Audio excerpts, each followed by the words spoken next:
গঙ্গাসাগরেও গেছিলাম। তো এবারে একটা মহাযোগ এসছে, মহাকুম্ভ চলছে। 2025 সাল পৃথিবীতে অনেক পরিবর্তন হবে, বিশেষ করে ভারতবর্ষের নতুন ইতিহাস রচনা হবে। নরেন্দ্র মোদী আর যোগীজির নেতৃত্বে মহাকুম্ভ হয়েছে, সারা বিশ্বের লোক এসছে দেখছে। আমরাও দেখে এলাম, কষ্ট অনেক আছে কিন্তু আনন্দ বেশি আছে। কেউ কল্পনা করতে পারেনি যে 50 কোটি লোক এসে যাবে, একদিনে 10-12 কোটি লোক এসে যাবে, কিন্তু মানুষ হাসি মুখে কষ্ট সহ্য করে স্নান করে বাড়ি আসছেন।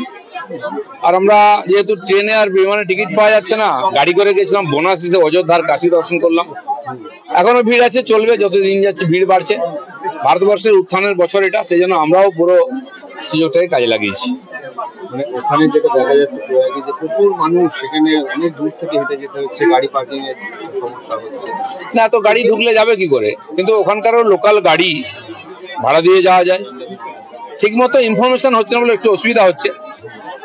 প্রয়াগের মেলাতে না গিয়ে এপাশ থেকেই 2-3 কিলোমিটার বাইকে হেঁটে অন্য গাড়িতে গিয়ে নৌকোয় গিয়ে আপনি স্নান করে আসুন, কোনো ঝামেলা হবে না। কিন্তু মানুষের মনের মধ্যে একটা ইচ্ছা আছে যে প্রয়াগ মেলাটাও দেখবো। মেলাটাই এত বড়, আপনি মেলাতে থাকলেও 2-4 কিলোমিটার হাঁটতে হবে যেখানে যাবেন, কারণ কি বালির উপরে রাস্তা, এছাড়া অন্য কোনো রাস্তা নেই। গাড়িও যাচ্ছে কিছু কিছু, কিন্তু গাড়ি ঢুকলে আবার মানুষের অসুবিধা, তো সেই জন্য একটু অসুবিধা হচ্ছে। আর এটা মেনে নিয়ে লোকেরা করছে। এখানকার যিনি সাংসদ, তিনি গিয়েছিলেন, সেখানে প্রশংসা করেছেন যে ভালো করেছেন, উনি ওখানেও স্নান করেছেন শুনলাম, এখানেও এসছেন। এটাই তো হওয়া উচিত, আমাদের সংস্কৃতি পরম্পরাকে মেনেই করা উচিত। সারা বিশ্বের থেকে 70টা দেশের লোক স্নান করতে এলো, আমাদের দেশের লোক যদি না যান, এই মহাকুম্ভ তো আর কপালে জুটবে না। কিন্তু শাসক দল এই রাজ্যের যারা, তারা তো সমালোচনা করছে ব্যবস্থাপনা। আপনারা সমালোচনা করছেন এই জন্য যে গঙ্গাসাগরে এবার লোক যায়নি, 2 লাখ লোক হয়েছিল, আর ওখানে 50-60 কোটি লোক গেছে। তো স্বাভাবিক আছে, যেটা বড় ভব্য, যেটা 144 বছরে একবার হয়েছে, সেটার দিকে তো লোকে যাবে। গঙ্গাসাগরে প্রতি বছর যায়, আবার যাবে লোকে। আমি নিজেই গেছি, দুটোতে দেখেছি, লোকই হয়নি, কিন্তু খরচা তো হয়েছে। তো সেই জন্য যাই হোক, তাদের উদ্দেশ্য সফল হয়েছে, নিজের লোকেরা করে খেয়েছেন। পরের বছর ভালো করে করুন, বেশি লোক যাবে। গতকালই রাজ্য বাজেট পেশ হয়েছে, সেখানে দেখা গেল যে দিয়ে 4% বাড়লো, এবং গ্রামীণ যে বাড়ি প্রকল্প মানুষের জন্য, সেখানে 16 লক্ষ উপভোক্তার কথা বলা হলো, 9,600 কোটি টাকা বরাদ্দ হয়েছে। এটা কি বলা হচ্ছে যে সামনে নির্বাচন আছে সেটার জন্য, বা কেন্দ্র সরকার দিচ্ছে না তাই রাজ্য সরকার দিচ্ছে? না না, কেন্দ্র সরকার যে রেশিও আছে সব রাজ্যকে দিচ্ছে। অন্য রাজ্য 50-52% দিয়ে দেয়, আপনার 18% কেন দিচ্ছেন? নেওয়ার বেলায় এগিয়ে বাংলা, ওই মিছিল মিটিং মোদি দিচ্ছে না, আর দেওয়ার বেলায় হাত নিচে করে রাখবে পিছিয়ে বাংলা কেন? আপনারা এখানে ইন্ডাস্ট্রির জন্য কত টাকা দিচ্ছেন? 1400 কোটি টাকা। নর্থ বেঙ্গলের উন্নয়নের জন্য 800 কোটি টাকা, আর মাদ্রাসার জন্য 5600 কোটি টাকা। কি চাইছেন? সরকারি স্কুলগুলো বন্ধ করে দিয়ে মাদ্রাসা খুলতে? তো ওই স্কুলগুলোকে দিয়ে দিন, যেখানে ছাত্র নেই, টিচার নেই, মাদ্রাসাই চলুক। এমনি তো প্রাইভেট স্কুল চলছে, কেউ সরকারি স্কুলে যায় না। এবার মাদ্রাসা স্কুল হবে আর বাংলাদেশে হবে, সেটি দিন, সেই দিকেই নিয়ে যাচ্ছেন।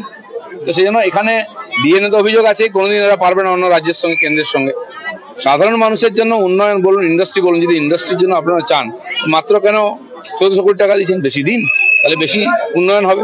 ওনারা জানেন কেউ আসবে না, ইন্ডাস্ট্রি হবে না, বছরে একবার একটা সামিট করে ছবি টবি তুলে আর দেখিয়ে দিন আমরা খুব চেষ্টা করছি, আবার কিছু নাই। কিন্তু লক্ষ্মী ভান্ডারের বরাদ্দ তো না, লক্ষ্মী ভান্ডার তো বিনা বরাদ্দেই হয়েছিল, এখন সেটাই চালিয়ে যাচ্ছেন।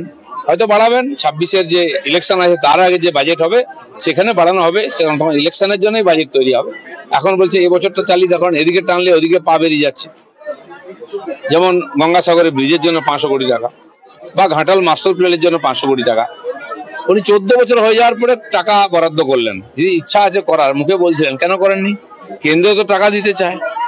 আপনি আপনার মাস্টার প্ল্যান আটকে আছে 1200 কোটি টাকার জন্য, আপনি আপনার হিস্সাটা দিচ্ছেন না, 500 কোটি টাকা দিয়ে আটকে রেখে দিলেন। কবে হবে পুরোটা? পরে ইলেকশন আপনি থাকবেন কিনা ঠিক নেই। গঙ্গাসাগরের ব্রিজ কত হাজার কোটি টাকা খরচা হবে জানি না, আমি 500 কোটি টাকা দিচ্ছেন, কি কাজে লাগবে? লুট হয়ে যাবে। তো ইচ্ছা থাকলে আপনি আগে করতে পারতেন, আর কেন্দ্র সরকারের সহযোগিতা নিতে পারতেন। এখন এয়ারপোর্ট হতে পারে, রেল লাইন হতে পারে, হাইওয়ে হতে পারে কেন্দ্রের টাকায়। তো এগুলো কেন নিচ্ছেন না আপনি? কি দেখাতে চাইছেন? 16,000 বাড়ি না 16 লাখ বাড়ি, কেন্দ্র সরকার 72 লক্ষ লোকের নামে বাড়ি হবে বলে টাকা পয়সা পাঠাচ্ছে। তার 40% আপনি যদি দেন, তাহলে 72 লক্ষ লোক আর বাড়ি পায়। আপনি 16 লক্ষ দিচ্ছেন, বাকি লোকগুলো কি দোষ করলো? তারা তো পাওয়ার হকদার, তারা কেন পাবে না? আপনার রাজনীতির জন্য। অথচ কেন্দ্র তার জন্য টাকা পাঠাচ্ছে, অর্ধেক মেরে দিয়েছেন আর অর্ধেক খরচা করছেন না, সেটা আপনার নামে চালাচ্ছেন। তো এই ধরনের ফালতু রাজনীতি কেন করছেন? কোথায় 72 লক্ষ, কোথায় 16 লক্ষ? তো বাংলার লোকই তো বঞ্চিত হচ্ছে। দাদা,